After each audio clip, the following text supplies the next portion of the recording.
Hey, happy Wednesday, families. This is actually from Tuesday, but since it's not due until Monday, I did not do my video until now. Yay. All right, we are continuing to talk about balancing, but now we're looking to apply the things that we were talking about with balancing. Can you develop an equation? Can you use an equation that involves fractions? Things like that. So the first problem of the day that students were looking at was this. They were given these two figures, and they were told that these two figures have the same perimeter. So first we were asked to create an equation that would relate the two perimeters, and then eventually they would get to the point where they need to solve to tell me what x would have to be. I only ended up having, in every class, having them make the perimeter. So I'm going to go through all the way to solve for x, just so that people can see that if they want to practice it. But what I ended up really looking for was, can you make an equation that's expressing what's going on here? So the first thing we realized we needed to know about was perimeter. What does it mean? We had some people that were talking about distance, some people who were talking about sides, length, width, height, things like that. Ended up synthesizing and coming together in every class this idea that it's the distance around a shape. It's outside the figure. So if you wanted to find the distance around this rectangle, you would need to add up all of your side lengths. If you wanted to find the distance around this triangle, you would need to add up all of its side lengths. So I'm going to just start by doing that. We've got our two perimeters that way. So people told me that one of the things you know about a rectangle is that the parallel sides are going to be the same as each other.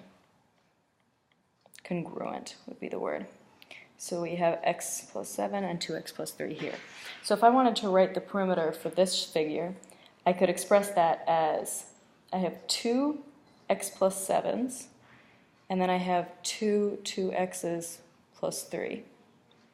The 2 here has to do with the fact that there were two different sides, so you would need to add it twice, and instead of just adding it out twice, you can just say that it's 2 times that. The perimeter of this one, and we have two of the same side length. It turns out this was an isosceles triangle. So we have two 3x plus 5s, and then we also have this base length of 2x minus 4. Our only minus term in this entire situation. Once again, we've got 2 because there were two sides. So now we have two expressions. An equation means that you've got some balanced equal quantity here. So the key phrase, or the key word, is same. These two figures need to have the same perimeter. That means that our two distances around have to be equal to each other. So this would be one completely legitimate way of writing out that equation. Some people went a little bit further and they said, you know, I want to collect all of my x's and I want to collect all of my constant or my loose kind of spare change values. So they went ahead and did that. They said if I have two x plus 7s, that would be the same as saying I have two x's. And if I have two 7s, that would be like having 14. And if I have two x's, well, I would have two x's, xx, and another xx. So now I would have 4 x's. And if I had two 3s, I would have 6.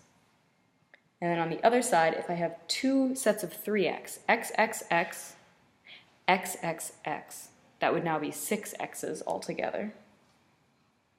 And if I have two 5s, that would be like having 10 plus 2x minus 4. So we can start writing out kind of just all of what's happening with our x's. I'm going to go a little bit further with that though, because that's going to help us actually set up the balance here if we wanted to solve for x. So if I have two x's and I have 4 x's, that would be the same as saying that I have 6 x's. And if I have 14 pennies and 6 pennies, that's just the same as having 20 pennies. On the triangle side, if I have 6 x's and then 2 x's, 6 bags and 2 bags, that would be like having 8 bags. And if I have 10 pennies, but then I have to lose 4 pennies, I would instead only have 6 pennies. If I wanted to set up a balance for this, now it's in a really nice format for setting up a balance, because I can just say, great, I've got 6 x's, 6 bags, and a weight of 20. And on this side, I have 8 bags,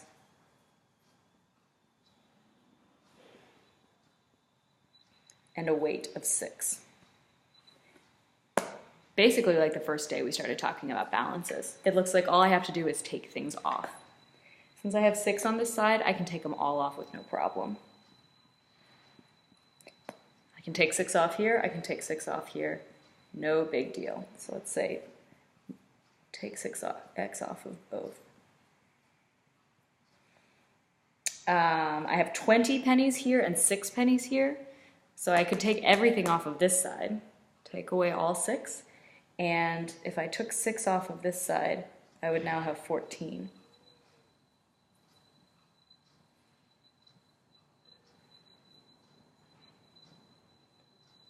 And now I have that 14 is equal to 2 x's.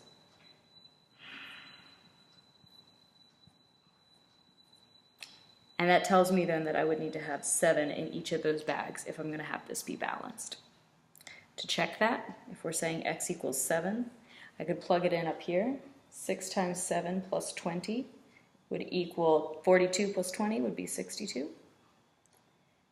And 8 times 7, 56, plus 6 would also be 62. X would have to be 7. This would be my balance method for solving. My algebraic method would really just be taking this and turning it into a clearly organized set of directions. People were saying that in class yesterday when we were trying to relate the balance method to the algebraic method. They said the algebraic method is really just a way of saying what you did when you did the balance method, so that someone who doesn't see you doing the balance still understands what it is that you did. So we can start by writing out 6x plus 20 equals 8x plus 6. That's what happens once we collected all of our terms. If we're taking 6 x's off of both sides, we're going to do it under the x's so that we can keep that organized. Now I have no x's on this side of the balance. I only have 20 pennies on this side. And I have 2 x's left, as well as 6 pennies. Next, you told me I would take 6 pennies off. 20 minus 6 would be 14. And I've taken all of the pennies off of this side. Last thing I need to do is get down to what just x would be. 2 divided by 2 is 1, which would be my x. 14 divided by 2 is 7. And that matches both what we substituted in and the balance method. So 3 different ways of knowing, hey, this is what works. So that is problem of the day number 1. Problem of the day number 2, I'm not having you make the equation. What's going on with this equation, though, is we've got some fractions. And people were freaking out a little bit. And then they realized, I know how to do this.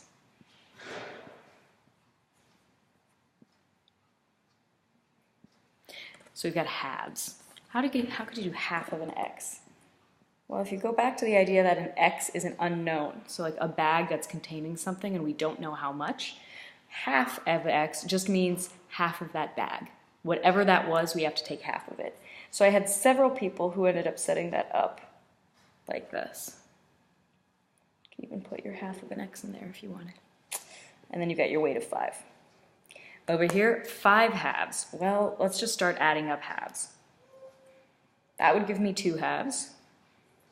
That would give me 2 more, so now I would have 4 halves. I just need 1 more half. So this would be the same as having 2 x's and then half of an x.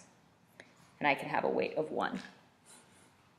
Well, what can I take off both sides? I noticed I have a half on both sides. If I take a half off of both sides, now I'll have no x's over here, which is what I want. That's great. Minus half of an x off both. Now looking at the loose change, I only have 1 penny here and I have 5 over here. So let's take 1 off this side. To keep it balanced, I'm going to do the same.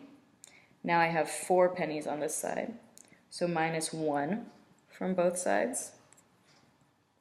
And that would leave me with a weight of 4 needing to be equal to 2 bags. If I had 2 inside of each bag, that would give me that weight of 4, which would tell me that my x needs to equal 2. Let's check it in substitution. What is half of x? Well, half of 2 would be 1. 1 plus 5 would be 6. 5 halves of 2, excuse me. Well, I said that 1 is half of 2. So 5 of those would be 5 plus 1 would be 6. So x equals 2 works. Now, just to clean that up a little bit as the algebraic method, we would again start with our original equation, 1/2 x plus 5 equals 5/2 x plus 1. First thing you told me to do was take half of a bag off. I have no bags left on this side, just 5 pennies. I had 5 halves and I took away 1/2. So I'm only left with 4 halves. And we'll keep it like that for a minute and then see what we can do with that. Okay. I can take 1 penny off of both sides, get rid of all the pennies there. That leaves me with 4 pennies is equal to 4/2 x. Before I start trying to do something funky, let me see if I can simplify this at all. 4/2 x would be the same as 4 divided by 2, 2x. So those two things are equal, so I'm just going to rewrite my equation. Now, if I divide both by 2, I'm going to be left just with x, and x is equal to, hey, once again, 4/2. 4 divided by 2, 2 would equal x. And we know that that is our correct solution. There we go. After this, students started working on their marathons, and they went through some pretty complex problems. It was cool to see them figuring out when to use balances, when the algebraic method might be helpful, and when they should actually be going back and using number tricks. Because you can use balances for any of these equations that has just that one x variable, not like x and y. But there are times when a number trick is going to be much more efficient. And as they remembered that they actually knew how to do this thing, it opened up a lot of people to being able to do some problems that they first looked at and said, I have no idea how to do this. So that was pretty cool. So this homework is due on Monday. Tomorrow's Thursday. Thursday, students are going to be doing their concept finals, and at this point, everybody should know if they're doing proportional reasoning or if they're doing rational number operations. On Friday, they're going to have a multiple choice test, and then we will start fresh in semester 2, continuing with these balance models, but with a clean slate on grades and everything like that. So, check in with me before Monday if you have any questions about these balances. Otherwise, good luck with all of your finals in the next couple days, and rock on as you wrap up semester 1. Bye.